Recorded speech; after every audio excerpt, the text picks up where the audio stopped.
ka samu lemun zaki kamar wannan. Da wannan lemun tsami za ka magance abubuwa da dama a jikinka, musamman ma wanda suke fama da ciwon hanta da kuma koda.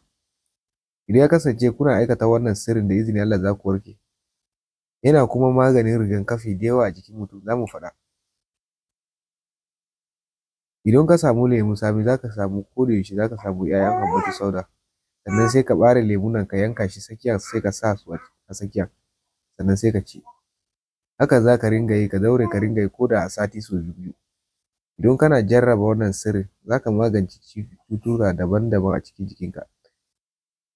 Idan ka ga wannan bidiyon ka yi ƙoƙari ka yi sharing sosai domin 'yan uwa musulmi su ga wannan sirrin kuma su amfana da shi. Domin akwai wayanda suke mini ƙorafe-ƙorafe akan haka.